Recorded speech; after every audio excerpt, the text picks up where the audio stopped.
Bantwal block ಹಾಗೂ Panemangalore block ಕಾರ್ಮಿಕ ಕಾಂಗ್ರೆಸ್ ಘಟಕಗಳ ಆಶ್ರಯದಲ್ಲಿ ಹಾಗೂ ಮಾಜಿ ಸಚಿವರಾದ ಬಿ ರಮನಾಥ ರೈ ಅವರ ನೇತೃತ್ವದಲ್ಲಿ ಕೇಂದ್ರ ಹಾಗೂ ರಾಜ್ಯ ಸರ್ಕಾರದ ಜನವಿರೋಧಿ ಕಾರ್ಮಿಕ ನೀತಿಯ ವಿರುದ್ಧ ಬಿಸಿ ರೋಡಿನ ತಾಲೂಕು ಕಚೇರಿ ಮುಂಭಾಗದಲ್ಲಿ ಬೃಹತ್ ಪ್ರತಿಭಟನೆ ನಡೆಯಿತು. ಪ್ರತಿಭಟನೆಯಲ್ಲಿ ಮಾಜಿ ಸಚಿವರಾದ ಬಿ ರಮನಾಥ ರೈ ಅವರು ಭಾಗವಹಿಸಿದ್ದರು. ಈ ಸಂದರ್ಭದಲ್ಲಿ ಬಂಟ್ವಾಳ ಬ್ಲಾಕ್ ಕಾರ್ಮಿಕ ಕಾಂಗ್ರೆಸ್ ಅಧ್ಯಕ್ಷರಾದ ಮನೋಹರ್ ನೇರಂದೋಳು, ಪಾಣೆಮಂಗಳೂರು ಬ್ಲಾಕ್ ಕಾರ್ಮಿಕ ಕಾಂಗ್ರೆಸ್ ಅಧ್ಯಕ್ಷರಾದ ಉಮೇಶ್ ನೆಲ್ಲಿಗುಡ್ಡೆ, ದಕ್ಷಿಣ ಕನ್ನಡ ಜಿಲ್ಲಾ ಕಾರ್ಮಿಕ ಘಟಕದ ಅಧ್ಯಕ್ಷರಾದ ಲಾರೆನ್ಸ್ ಡಿಸೋಜಾ, ಜಿಲ್ಲಾ ಉಪಾಧ್ಯಕ್ಷರಾದ ಪುರುಷೋತ್ತಮ ಪೂಜಾರಿ ಮೊದಲಾದವರು ಉಪಸ್ಥಿತರಿದ್ದರು.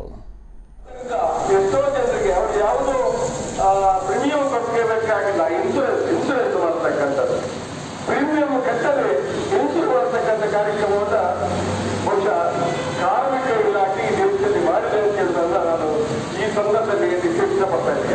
ಎಷ್ಟೋ ಜನ ಸಹಾಯವನ್ನು ಮಾಡಿದ್ದಾರೆ, ಎಷ್ಟೋ ಜನರಿಗೆ ಅನುಭವದ ಕೊರತೆಗಳು ಇರಬಹುದು.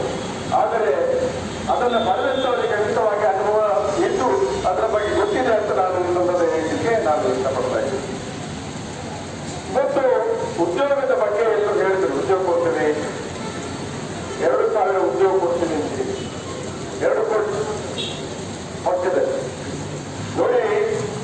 ಇವತ್ತು ಸರ್ಕಾರಿ ಸ್ವಾಮಿತ್ವದ ಕಂಪನಿಗಳನ್ನ ಮುಚ್ಚುವಂತಹ ಕೆಲಸವಲ್ಲ, ಅದನ್ನು ಮುಚ್ಚುವುದಲ್ಲ, ಅದನ್ನು